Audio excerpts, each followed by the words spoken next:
bersama saya Ibu Suryana Tumia. saya Ibu Isna Sarpul. Saya Ibu Adita Maba. Di video kali ini kita akan bahas tentang sebuah sistem pemerintahan di Indonesia. Oh iya, untuk mendukung video ini jangan lupa subscribe, Like dan juga komen ya. Selanjutnya, sebelum kita mulai dengan pembelajaran, alangkah baiknya kita berdoa terlebih dahulu. Berdoa dimulai. Amin. Berdoa selesai. Nah, gimana nih kabarnya semua? Semoga kamu dan keluarga sehat selalu ya. Selanjutnya kita membahas sistem pemerintahan di Indonesia. Nah, kalian kan tinggal di Indonesia nih. Jadi kalian mesti tahu bagaimana sistem pemerintahan di Indonesia. Apakah berjalan dengan baik atau mungkin apa sih fungsinya, maknanya, dan kekuasaan-kekuasaan serta lembaga-lembaga itu apa saja.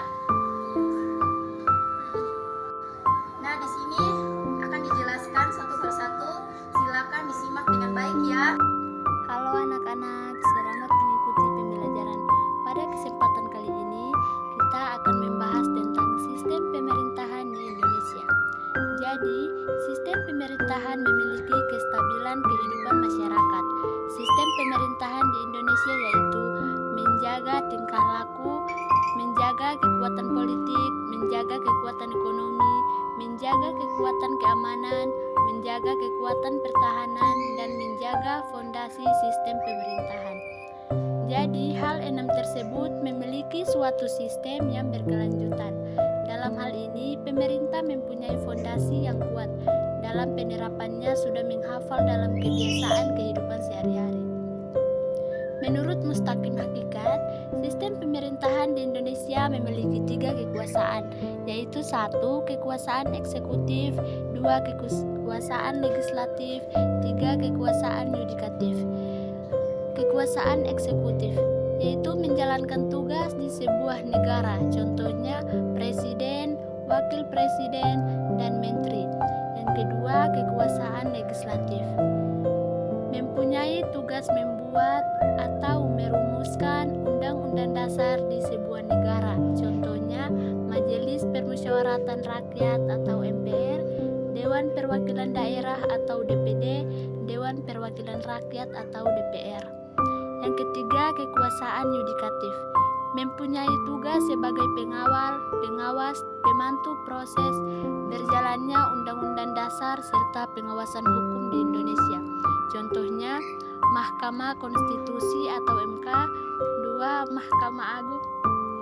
Sistem pemerintahan di Indonesia ada 2. 1. Sistem pemerintahan presidensial. 2. Sistem pemerintahan parlementer. Adapun ciri-ciri sistem pemerintahan presidensial: 1. Presiden sebagai kepala negara dan kepala pemerintahan.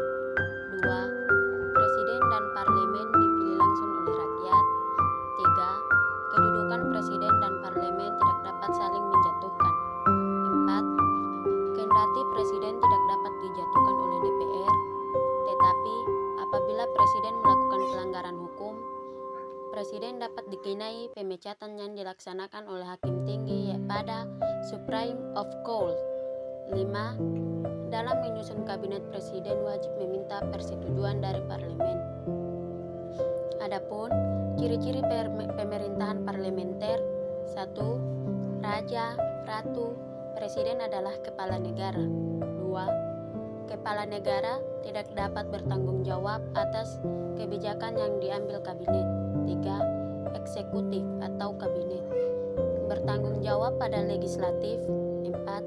Perdana Menteri memiliki hak prerogatif atau hak istimewa. 5. Masa jabatan dari parlemen dan presiden tidak memiliki acuan waktu. Selanjutnya, ada kelebihan sistem pemerintahan presidensial. 1. Sistem check and balance dapat menghasilkan keseimbangan antara organ yang diserahi tugas. 2. Dapat mencegah terjadinya kekuasaan absolut. 3. Kedudukan badan eksekutif lebih stabil. 4. Penyusunan program mudah disesuaikan dengan masa jabatan eksekutif. Kelemahan Kelemahan sistem pemerintahan presidensial. 1. Setiap keputusan hasil tawar-menawar antara legislatif dan eksekutif, sehingga sering kurang tegas. 2.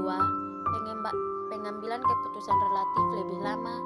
3. Kekuasaan eksekutif di luar pengawasan langsung legislatif, sehingga dapat menciptakan kekuasaan mutlak. 4. Sistem pertanggungjawaban kurang jelas.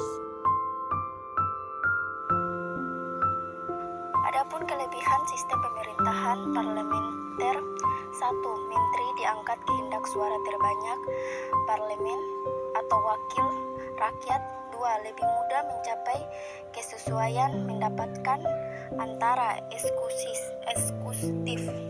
legislatif.